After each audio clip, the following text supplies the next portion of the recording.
Hello students, welcome to Tiwari academy. तो आज हम प्रश्नावली 5.2 का प्रश्न संख्या 1 हल करेंगे। हमें दिया हुआ है कि x के सापेक्ष निम्न फलन का अवकलन कीजिए और हमको फलन दिया है sine of x square plus 5। तो देखिए, अगर मैं y बराबर sine of x square plus 5 में इसको लिख सकता हूँ मैं इसे। अब देखिए, अगर मैं फलन एक fx मान लूँ जिसको मैं साइन x का नाम दूँ, और एक फलन जिसको मैं gx मान लूँ और उसको मैं एक्स स्क्वायर प्लस 5 बोलूँ, तो y एक तरीके से अपना f और g का संयुक्त फलन ही लिखा हुआ है, मतलब f of g of x लिखा हुआ है। अब देखिए, अगर gx को मैं t भी मान लेता हूँ, एक फलन मैंने और मान लिया, gx का नाम मैंने t कर दिया है, अर्थात t एक x का फलन हो गया जिसका मान है एक्स स्क्वायर प्लस 5। अब देखिए, यहाँ से मैं इसको अवकलन करता हूँ तो dy अपॉन dx मेरे पास आ जाएगा। श्रृंखला नियम का अब मैं उपयोग करूंगा, तो देखिए df upon dt into dt by dx। और ऐसा क्यों लिख पाया मैं? क्योंकि देखिए, आप f ऑफ gx को तो मैंने t बोला है ना, तो f ऑफ t आ जाएगा। और देखिए, यहाँ से अवकलन करूंगा तो मेरे पास df upon dt into dt upon dx आ जाएगा। किस नियम से? श्रृंखला नियम से। अब देखिए, मैं इसको सॉल्व करूंगा तो dy अपॉन dx अपने पास आ जाएगा। df अपॉन dt मतलब फलन f का t के सापेक्ष में अवकलन यदि मैं करता तो वो मेरे पास साइन का करूंगा तो cos t आएगा, और dt अपॉन dx करूंगा तो dt अपॉन dx अभी से ऐसे लिख देते हैं। और आगे मैं सॉल्व करूं तो dy अपॉन dx मेरे पास cos t इंटू, अब देखिए dt अपॉन dx मतलब t का x के सापेक्ष अवकलन करूंगा तो वो मेरे पास 2x प्लस 0 आ जाएगा, या मैं बोल सकता हूं 2x cos t आ गया।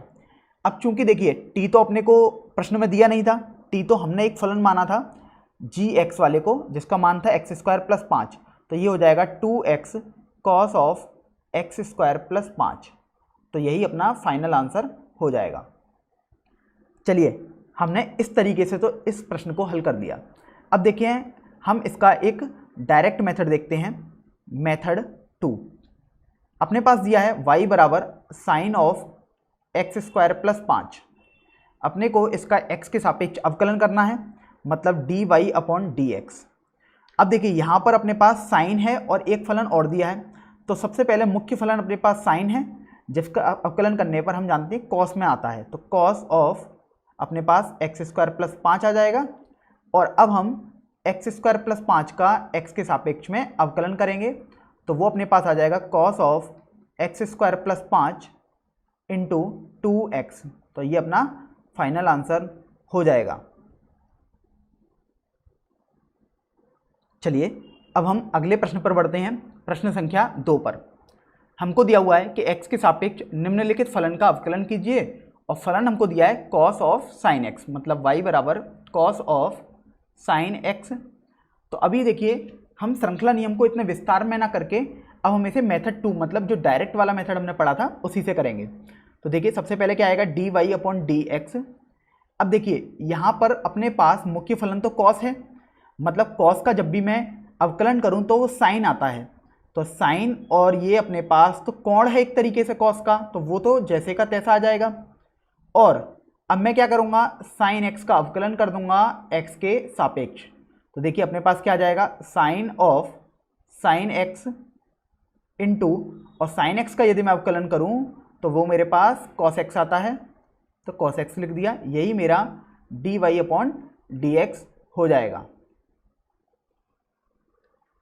चलिए, अब हम प्रश्न संख्या 3 पर बढ़ते हैं। हमको प्रश्न संख्या 3 में दिया हुआ है कि x के सापेक्ष निम्नलिखित फलन का अवकलन कीजिए, और फलन हमको दिया हुआ है। तो y बराबर हमने क्या किया, sine of ax plus b सबसे पहले लिख दिया। हमें क्या निकालना है, dy अपॉन dx मतलब x के सापेक्ष अवकलन निकालना है। अब देखिए, यहाँ पर मुख्य फलन अपने पास तो साइन का है, और ax प्लस b उस साइन के लिए एक कोण है। तो सबसे पहले तो हम देखते हैं साइन का यदि अवकलन करें तो वो हमारे पास cos करके आता है, मतलब cos और ax प्लस b आ गया। अब हमें ax प्लस b का अलग से अवकलन करना पड़ेगा, तो ये मैंने ऐसे लिख दिया। अब देखिए क्या आएगा, cos of ax plus b, और ax प्लस b का करूँगा तो वो मेरे पास a प्लस 0 आ जाएगा, ये मेरा dy अपॉन dx आ जाएगा। और थोड़ा यदि मैं इसको सिंप्लीफाई करके लिखूँ तो वो मेरे पास आ जाएगा a cos of ax plus b. तो इस तरीके से अपने क्वेश्चन नंबर 3 का आंसर आ जाएगा। तो आज हम प्रश्नावली 5.2 का प्रश्न संख्या 4 हल करेंगे। हमको दिया हुआ है कि x के सापेक्ष निम्नलिखित फलन का अवकलन कीजिए और एक हमें फलन दिया हुआ है। तो सबसे पहले मैंने इसको y मान लिया। अब देखिए मेरे को dy अपॉन dx निकालना है, मतलब y का x के सापेक्ष अवकलन निकालना है। तो देखिए सबसे पहले तो मुख्य फलन अपने पास यहाँ पर sec है, तो sec का अवकलन करने पर हम जानते हैं sec x tan x type का कुछ आएगा। अब चूंकि कोण तो अपने पास sec के लिए tan अंडर रूट एक्स होगा, तो ये अपने पास आ जाएगा sec tan under root x और tan अंडर रूट एक्स। तो ये एक तरीके से मैंने sec का अवकलन कर दिया। अब मेरे पास क्या बचा, मेरे पास एक फलन बचा है tan अंडर रूट एक्स। तो अब मैं उसका x के सापेक्ष में अवकलन करूंगा, तो मैंने ये ऐसे लिख दिया। अब देखिए तो ये आ जाएगा sec tan under root x into tan under root x. अब देखिए tan अंडर रूट एक्स का मैं दोबारा करूंगा, तो मुख्य फलन अपने पास क्या है, tan है। इसका अवकलन करते हैं तो हम जानते हैं sec स्क्वायर करके आएगा, तो sec square under root x. और अब मेरे को क्या करना पड़ेगा, अंडर रूट एक्स का x के सापेक्ष अवकलन करना पड़ेगा। तो अब देखिए ये क्या आ जाएगा अपने पास, sec tan under root x into tan under root x into sec square under root x. और यदि अंडर रूट एक्स का हम अवकलन करते हैं तो हम जानते हैं 1/2 अंडर रूट एक्स आएगा। तो ये अपने पास इस तरीके से फाइनल उत्तर आ जाएगा। चलिए अब प्रश्न संख्या 5 पर बढ़ते हैं। हमको प्रश्न संख्या 5 में दिया हुआ है कि x के सापेक्ष अवकलन करिए और हमको एक फलन दिया हुआ है। मान लीजिएगा इस फलन को हम hx लिख देते हैं। तो अब देखिए मैंने एक फॉर्मूला पढ़ा था अवकलन करने का, जब अंश बटे हर में कोई भी हमें फलन दिया हो। तो जैसे मान लीजिएगा hx एक फलन है fx बटे gx, तो मैंने पढ़ा था dhx बटे dx यदि मैं करूँगा तो वो मेरे पास आ जाएगा df अपॉन dx, gx को मैं ऐसे ही रहने दूंगा, माइनस dgx बटे dx इंटू, अब मैं fx को ऐसे ही रहने दूंगा, बटे जो हर में होगा उसका मैं होल स्क्वायर कर दूंगा। तो मैंने ये फॉर्मूला अपने पास पढ़ा था। तो अब देखिए यहाँ पर अपने पास जो ये प्रश्न दिया गया है वो एक अंश बटे हर, मतलब इसी फॉर्म में हमारे पास दिया गया है। तो इसका अवकलन कैसे करेंगे उसको देखते हैं। dh बटे dx, मैं यदि इसको सॉल्व कर रहा हूँ तो मेरे पास क्या आएगा, सबसे पहले मैं जो अंश में होता है उसका अवकलन करता हूँ। तो देखिए अंश में मेरे पास क्या है, साइन और ax प्लस बी, मतलब इसका आ जाएगा cos ax प्लस बी। और अब मुझे ax प्लस बी का अलग से करना पड़ेगा, तो ये मैंने लिख दिया। और मैं अब gx को ऐसे ही रहने दूंगा, मतलब cos cx plus D minus, अब देखिए मैंने ये वाला पार्ट पूरा कर दिया अपना। अब मैं इस वाले पार्ट पर बढ़ता हूँ। तो सबसे पहले अब मुझे जो हर में होगा उसका अवकलन करना पड़ेगा, मतलब cos वाले फलन का अवकलन करना पड़ेगा। तो वो मेरे पास आ जाएगा minus sine cx plus d. और अब मैं साइन का लिखने के बाद cx प्लस डी का अवकलन करूँगा x के सापेक्ष में। और अब मैं fx को ऐसे ही लिख दूंगा, मतलब अंश वाले फलन को ऐसे ही रहने देंगे। तो ये मैंने लिख दिया, बटे मेरे पास gx का होल स्क्वायर, मतलब हर में जो फलन दिया होता है उसका होल स्क्वायर कर देते हैं, तो cos square cx plus D आ जाएगा। अब थोड़ा इसको हम सिंप्लीफाई करते हैं, तो देखिए अपने पास आ जाएगा dh अपॉन dx बराबर, देखिए ये हमारे पास इसको सॉल्व करेंगे तो a आएगा, तो ये मेरे पास आएगा a cos ax plus b cos cx plus d. अब देखिए माइनस और माइनस मिलकर प्लस हो गया, इसका यदि अवकलन करूं cx प्लस डी का तो वो c आएगा, मतलब c sine of cx plus d sine of ax plus b बटे cos square cx plus d. तो ये मेरा यहाँ से फाइनल आंसर आ जाएगा। तो चलिए अब हम अगले प्रश्न पर बढ़ते हैं, प्रश्न संख्या 6 पर। हमको इसमें दिया हुआ है कि x के सापेक्ष निम्नलिखित फलन का अवकलन कीजिए और फलन अपने को दिया है cos x cube into sine square x की घात 5, मतलब मैंने इसको y मान लिया सबसे पहले, तो y बराबर cos x cube into sine square x की घात 5। अब देखिए यहाँ पर अपने पास दो फलन हैं, एक तो कॉस एक्स क्यूब और एक फलन दिया है साइन स्क्वायर एक्स की घात 5, और यहाँ पर बीच में इनके बीच में गुणा हो रहा है, अर्थात हम इन्हें सॉल्व करेंगे, मतलब इनका अवकलन निकालेंगे कौन से नियम द्वारा, गुणन नियम द्वारा, जहाँ पर दो फलनों का गुणनफल दिया हो। तो देखिए सबसे पहले तो हम फॉर्मूले को देख लेते हैं, वो होता क्या है अपने पास। अगर कोई भी फलन अपने पास y बराबर f x into g x दिया हुआ है और यदि मेरे को d Y upon D x निकालना है, तो देखिए सबसे पहले अगर मैं एफ एक्स को ऐसे ही रहने देता हूँ तो एफ एक्स, और अब मेरे को जी एक्स का अवकलन करना पड़ेगा, तो मैंने ये लिख दिया, प्लस अब मैं जी एक्स को ऐसे ही रहने दूंगा और अब मुझे एफ एक्स का अवकलन करना पड़ेगा। तो ये मेरे पास अवकलन निकालने का फॉर्मूला होता है, कब, जब दो फलन मेरे पास गुणनफल के रूप में लिखे हों। तो देखिए यहाँ पर अपने पास दो फलन गुणनफल के रूप में लिखे हुए हैं, एक कॉस एक्स क्यूब और एक साइन स्क्वायर एक्स की घात 5, तो यहाँ पर हम इसी फॉर्मूले को उपयोग में लाएंगे। तो देखिए d Y upon D x अपने पास आ जाएगा, सबसे पहले हम कॉस एक्स क्यूब को ऐसे लिखा रहने देते हैं और साइन स्क्वायर एक्स की घात 5 को अवकलन करते हैं, मतलब साइन स्क्वायर एक्स की घात 5, और अब मैं साइन स्क्वायर एक्स की घात 5 को ऐसे लिखा रहने देता हूँ और कॉस एक्स क्यूब को मैं ऐसे अवकलन कर देता हूँ। अब देखिए मैं अवकलन करूँगा तो यहाँ पर तो D Y upon D X ही रहेगा, कॉस एक्स क्यूब को तो मैं ऐसे ही रखूँगा।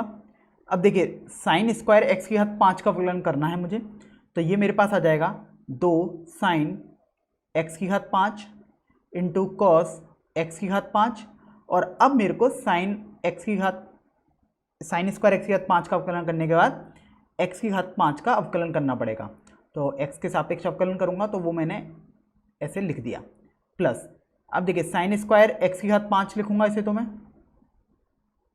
इंटू अब देखिए यहाँ पर अपने पास मुख्य फलन कॉस है और जब मैं इसका अवकलन करूँगा तो माइनस साइन करके आएगा, मतलब माइनस साइन एक्स क्यूब, और अब एक्स क्यूब का मैं एक्स के सापेक्ष अवकलन करूँगा। थोड़ा आगे बढ़ते हैं, तो देखिए ये आएगा अपने पास D Y upon D X बराबर cos x cube into 2 sine x की घात 5 कॉस एक्स की घात 5। अब देखिए एक्स की घात 5 का अवकलन आएगा अपने पास 5 एक्स की घात 4 माइनस साइन को मैं यहाँ से यहाँ ले आया हूँ, तो ये अपने पास आ जाएगा साइन स्क्वायर एक्स की घात 5 इंटू साइन एक्स क्यूब, और एक्स क्यूब का यदि मैं एक्स के सापेक्ष अवकलन करूँ तो वो मेरे पास 3x स्क्वायर आ जाएगा। अब देखिए थोड़ा और सिंप्लीफाई कर दूँ तो मेरे पास आएगा डी वाई बटे डी एक्स बराबर 2 इंटू 5 अपने पास 10 आ जाएगा, एक्स की घात 4 को मैं बाहर लिख रहा हूँ तो एक्स की घात 4 आ गया, और अब मैं बाकी बचे अवयवों को लिख दूंगा, cos x cube into sine x की घात 5 इंटू कॉस एक्स की घात 5 माइनस, अब देखिए 3 और एक्स स्क्वायर को मैं बाहर लेके आ रहा हूँ, मतलब 3x स्क्वायर, और मैं बाकी बचे अवयवों को लिख दूंगा, साइन स्क्वायर एक्स की घात 5 इंटू साइन एक्स क्यूब। तो ये मेरे पास फाइनल आंसर आ जाएगा। तो आज हम प्रश्नावली 5.2 का प्रश्न संख्या 7 हल करेंगे। हमको दिया हुआ है कि x के सापेक्ष निम्नलिखित फलन का अवकलन कीजिए, और हमको एक फलन दिया हुआ है, मैं इसको y मान लेता हूँ, तो अर्थात मुझे d Y upon D x निकालना है। तो देखिए सबसे पहले तो यहाँ 2 तो कांस्टेंट मतलब अचर संख्या है, तो वो तो हमने लिख दिया पहले ही। अब देखिए ये रूट कॉट एक्स स्क्वायर अपने पास बना, तो इसका यदि अवकलन करूँगा तो मेरे पास आ जाएगा 1/2 under root cot x square, और अब मुझे कॉट एक्स स्क्वायर का एक्स के सापेक्ष अवकलन करना होगा, तो मेरे पास आ जाएगा कॉट एक्स स्क्वायर। अब देखिए इसको देखेंगे अवकलन करेंगे तो देखिए 2 से 2 तो कैंसिल आउट हो जाएगा, तो अपने पास आ जाएगा 1/√ऑफ कॉट ऑफ एक्स स्क्वायर।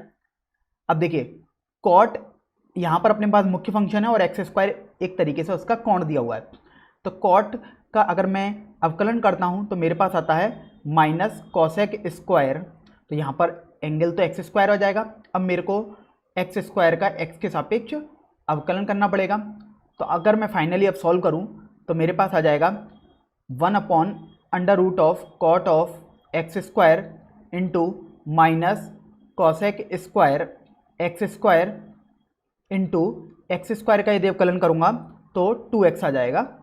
और अगर मैं थोड़ा सिंप्लीफाई करके इसे लिखूँ तो ये आ जाएगा minus 2x cosec square x square बटे under root of cot of x square. तो यही मेरा फाइनल आंसर हो जाएगा। चलिए अब हम अगले प्रश्न पर बढ़ते हैं। प्रश्न संख्या 8 पर हमको दिया हुआ है कि x के सापेक्ष निम्नलिखित फलन का अवकलन कीजिए और मेरे को एक फलन दिया हुआ है, तो मैं इसी को y मान लेता हूँ। मतलब मुझे dy बटे dx निकालना है। तो देखिए अपने पास मुख्य फलन तो cos है, जिसका अवकलन करने पर साइन आता है माइनस का, तो minus sine under root x आ जाएगा। और अब मुझे इस अंडर रूट एक्स का अलग से अवकलन करना पड़ेगा और x के सापेक्ष। तो अब देखिए ये अपने पास आ गया minus sine under root x, और मैं इसे लिख सकता हूँ d y d x x की घात 1/2। अब देखिए मैंने एक फॉर्मूला पढ़ा था, यदि मुझे को x की पावर n का x के सापेक्ष अवकलन करना है तो n x की पावर n-1 आएगा। तो उसी तरीके से जब मैं फॉर्मूला यहाँ पर लगाऊंगा तो minus sine under root x ये तो लिखा रहेगा। अब जब मैं इसको सॉल्व करूँगा, मतलब अवकलन करूँगा x की घात 1/2 का, तो मेरे पास आ जाएगा 1/2 x की घात -1/2, या मैं लिख सकता हूँ minus sine under root x बटे 2 अंडर रूट एक्स। तो यही मेरा फाइनल आंसर हो जाएगा। चलिए अब हम अगले प्रश्न पर चलते हैं, प्रश्न संख्या 9 पर। प्रश्न संख्या 9 में हमें दिया हुआ है कि सिद्ध कीजिए कि फलन f(x) बराबर x-1 का मापांक, जहां x वास्तविक संख्या है, x बराबर 1 पर अवकलित नहीं है। तो सबसे पहले तो ये जो चिन्ह लिखा है वो होता है मापांक का, जिसे हम अंग्रेजी में मॉडुलस और शॉर्ट फॉर्म में मॉड भी बोल सकते हैं। तो अब देखिए हमारे पास कोई भी फलन यदि अवकलित होगा या नहीं होगा, उसको चेक करने के लिए कुछ स्टेप्स हमें निकालने होते हैं। तो सबसे पहले हम उन स्टेप्स को सीखते हैं, फिर हम इस क्वेश्चन को सॉल्व करेंगे। तो देखिए जब भी आपको कोई एक फलन दिया हो f(x) और आपको बोला जाए कि किसी x बराबर k बिंदु पर इसकी अवकलनीयता की जांच करिए, मतलब फलन अवकलन है या नहीं, तो हमें एक तो LHD मतलब बायां पक्ष अवकलन मतलब लेफ्ट हैंड डेरिवेटिव निकालना होता है, और एक RHD मतलब दायां पक्ष अवकल, या मैं बोल सकता हूँ राइट हैंड डेरिवेटिव निकालना होता है। अगर ये दोनों मेरे पास बराबर आएंगे तो मैं बोल सकता हूँ कि फलन मेरा अवकल होगा x बराबर k पर। तो अब देखते हैं इन्हें कैसे निकालते हैं। LHD निकालने के लिए हम लिखेंगे limit h tends to 0 plus f k minus h minus f k divided by minus h, और RHD निकालने के लिए हम लिखेंगे limit h tends to 0 plus f k plus h minus f k divided by h। अगर ये दोनों मेरे पास बराबर आएंगे तभी मैं बोलूँगा कि मेरा जो फलन है वो x बराबर k पर अवकल होगा। तो हमने ये कॉन्सेप्ट तो पढ़ लिया, अब हम इस प्रश्न में इस कॉन्सेप्ट का यूज करेंगे। तो देखिए हमको बोला गया था x बराबर 1 पर निकालना है, फलन की अवकलनीयता की जांच करनी है, तो k एक तरीके से यहाँ पर 1 आ जाएगा। तो f(x) मेरे को दिया हुआ है x-1 का मापांक, या मैं बोल सकता हूँ मॉडुलस ऑफ x-1, और यहाँ पर k का मान एक तरीके से 1 है। तो मैं x बराबर 1 पर फलन की अवकलनीयता की जांच करूँगा। तो देखिए सबसे पहले तो आप बाएं पक्ष अवकल या LHD निकालेंगे, तो वो आएगा limit h tends to 0 plus f(1 minus h minus f(1) divided by minus h। थोड़ा इसको सॉल्व करेंगे तो अपने पास आ जाएगा 1 minus h minus 1 divided by minus h, और f(1) तो अपने पास निकालेंगे तो देखिए 1 माइनस 1 अपने पास 0 ही आएगा। तो यहाँ पर हम 0 लिख देते हैं, और हम सीमा निकाल रहे हैं h टेंड्स टू 0 प्लस, मतलब h 0 से थोड़ा सा बड़ा है। तो देखिए 1 से 1 कैंसिल आउट हो जाएगा यहाँ पर। तो आगे मैं सॉल्व करूँगा तो limit h tends to 0 plus ये आएगा माइनस h, और h हमारा पॉजिटिव है, अगर मैं मापांक निकालूंगा तो वो h ही आएगा, मतलब h अपॉन माइनस h, और यदि मैं सीमा निकालूंगा तो वो मेरे पास -1 आ जाएगा। चलिए अब हमने बायां पक्ष अवकल तो निकाल लिया है, अब हम दायां पक्ष अवकल निकालेंगे, मतलब RHD। तो उसके लिए लिखते हैं limit h tends to 0 plus f1 plus h minus f1 divided by h। अब देखिए 1 प्लस एच लगा दूंगा एफ एक्स में x की जगह पर, देखिए यहाँ पर लगाऊंगा तो मेरे पास आ जाएगा mod of 1 plus H minus 1 minus F1 मेरे पास 0 होगा और ये मेरे पास h आ गया। 1 से 1 को मैंने कैंसिल कर दिया। तो अब देखिए मेरे पास मॉड h निकालना है और h तो मेरे पास एक धनात्मक संख्या है, तो मॉड h भी h के जैसा ही ओपन हो जाएगा, मतलब h माइनस 0 बटे h।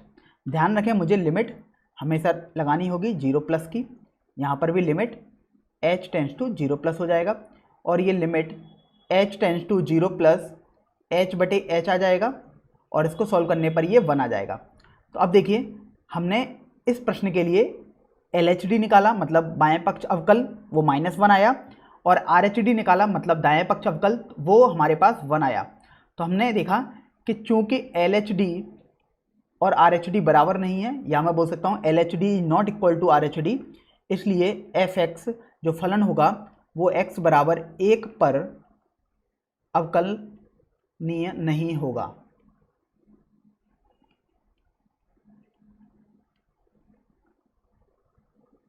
तो आज हम प्रश्नावली 5.2 का प्रश्न संख्या 10 हल करेंगे। हमें दिया हुआ है कि सिद्ध कीजिए कि महत्तम पूर्णांक फलन fx बराबर, महत्तम पूर्णांक फलन दिया हुआ है x का और x हमारा 0 से 3 के बीच में है, x बराबर 1 तथा 2 पर अवकलित नहीं है। तो हमें x के महत्तम पूर्णांक फलन के लिए बात करनी है और x हमारा 0 से 3 के बीच में होना चाहिए और हमसे बोला गया है x बराबर 1 तथा x बराबर 2 पर यह हमारा फलन अवकलनीय नहीं है। तो एक तरीके से हमें अवकलनीयता की जांच करनी है। तो चलिए सबसे पहले हम x बराबर 1 पर अवकलनीयता की जांच करते हैं। तो उसके लिए हमें बाएं पक्ष अवकल या LHD निकालनी होगी। वो आएगी limit h tends to 0 plus f1 minus h minus f1 divided by minus h। अब देखिए हमारे पास यहाँ 1 माइनस h लिखा हुआ, h एक धनात्मक संख्या है, मतलब f1 माइनस h का मतलब है कि fx में x का मान 1 से थोड़ा सा कम है। तो जब आप 1 में से थोड़ा सा कम लगाएंगे यहाँ पर वैल्यू, तो ये आ जाएगा 1 माइनस h का मापांक माइनस, जब आप f1 मतलब x का मान एग्जैक्ट 1 निकालेंगे तो मतलब 1 का मापांक 1 का ग्रेटेस्ट इंटीजर फंक्शन या महत्तम पूर्णांक फलन अपने पास 1 ही आता है, तो ये 1 आ गया अपॉन माइनस h आ जाएगा। अब देखिए जब मैं इसको सॉल्व करूँगा तो ये संख्या मेरे पास 1 से थोड़ी सी कम है, मतलब 0 से 1 के बीच में है, और मेरे पास यहाँ महत्तम पूर्णांक फलन है, तो वो महत्तम पूर्णांक फलन मेरा 0 हो जाएगा, मतलब 0 minus 1 divided by minus h, और मेरे पास limit h tends to 0 plus की चलती रहेगी। और जब मैं इसमें लिमिट लगाऊंगा या सीमा लगाऊंगा तो देखिए मेरे पास क्या आ जाएगा 1/h, और सीमा लगाने पर ये वैल्यू मेरे पास इन्फिनिटी की तरफ जाएगी, इन्फिनिटी मतलब अनंत की तरफ जाएगी। चलिए अब मैं RHD निकालता हूँ, मतलब दायां पक्ष अवकल निकालूंगा। तो देखिए दाएं पक्ष अवकल के लिए हम लिखते हैं limit h tends to 0 plus f1 plus h minus f1 divided by h, तो ये आ जाएगा लिमिट h टेंड्स टू 0। अब आप थोड़ा गौर करिए, ये लिखा हुआ है 1 प्लस h, मतलब 1 से थोड़ी सी बड़ी वैल्यू, तो महत्तम पूर्णांक फलन में 1 प्लस h लिख देंगे। f1 तो अपने पास 1 ही आएगा, तो मैंने 1 लिख दिया अपॉन h आ जाएगा लिमिट h टेंड्स टू 0। अब आप देखिए कि ये 1 प्लस h है, मतलब 1 से थोड़ी सी बड़ी वैल्यू है, क्योंकि h हमारा 0 से थोड़ा सा बड़ा था, मतलब पॉजिटिव था। तो अब मैं उसका महत्तम पूर्णांक फलन निकालूंगा तो वो 1 ही आएगा, मतलब 1 माइनस 1 डिवाइडेड बाई h, या मैं लिख सकता हूँ limit h tends to 0 plus 0 बटे h, और इसकी सीमा निकालूंगा तो ये तो मेरे पास 0 ही आ जाएगा। अब देखिए मैंने x बराबर 1 पर मैं चेक कर रहा था, मैंने बाएं पक्ष अवकल निकाला तो मेरे पास इन्फिनिटी आया, और यदि मैंने दाएं पक्ष अवकल निकाला तो मेरे पास 0 आया। चूंकि LHD मतलब बाएं पक्ष अवकल और RHD मतलब दाएं पक्ष अवकल बराबर नहीं है, इसलिए x बराबर 1 पर फलन अवकलनीय नहीं होगा। तो हमने x बराबर 1 के लिए थे उसको सिद्ध कर दिया। अब हम x बराबर 2 के लिए बात करेंगे। तो देखिए x बराबर 2 के लिए हम बात करेंगे तो सबसे पहले हम LHD या बायां पक्ष अवकल निकालेंगे। तो उसके लिए हम लिखते हैं limit h tends to 0 plus f 2 minus h minus f 2 बटे h माइनस का limit h tends to 0 plus, इसका मतलब है x की जगह मेरे को 2 माइनस h रखना पड़ेगा, मतलब 2 माइनस h का महत्तम पूर्णांक फलन। अब देखिए f2 मतलब x बराबर 2 रखने पर, तो देखिए 2 का महत्तम पूर्णांक फलन तो मैं जानता हूं कि 2 ही आएगा क्योंकि 2 एक पूर्णांक है, तो पूर्णांक का महत्तम पूर्णांक फलन 2 ही आता है। तो यहाँ मैं 2 लिख दूंगा बटे माइनस h, यह आ जाएगा limit h tends to 0 plus. अब आप गौर से देखिए कि 2 माइनस h का मतलब है 2 से थोड़ी सी छोटी वैल्यू हमारे पास है, और यदि मैं उसका मापांक निकालूंगा तो वो तो मेरे पास 1 आएगा। तो ये 1 माइनस 2 बटे माइनस h आ जाएगा, और सॉल्व करने पर limit h tends to 0 plus 1 बटे h आ जाएगा। और जब मैं सीमा निकालूंगा तो ये वैल्यू मेरे पास इन्फिनिटी या अनंत आ जाएगी। चलिए अब मैं RHD या दाएं पक्ष अवकल निकालूंगा। RHD या दाएं पक्ष अवकल निकालने के लिए मैं लिखता हूं limit h tends to 0 plus f 2 plus h minus f 2 बटे h, ये हो जाएगा limit h tends to 0 plus. अब देखिए 2 प्लस h का महत्तम पूर्णांक फलन आ जाएगा, और f2 तो मेरे पास 2 ही रहेगा बटे h आ जाएगा। अब आप देखिए कि ये आएगा मेरे पास limit h tends to 0 plus.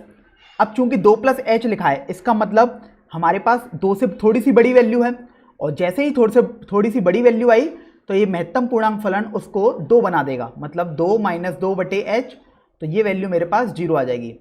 तो अब मैंने ये भी देखा कि 2 पर जब मैंने निकाला LHD मतलब बायां पक्ष अवकल तो वो इन्फिनिटी आया, और जब मैंने RHD मतलब दायां पक्ष अवकल निकाला तो वो 0 आया। तो मैं गौर करता हूं कि LHD और RHD मेरे पास तो बराबर नहीं है, इसलिए x बराबर 2 पर फलन मेरा अवकलनीय नहीं होगा।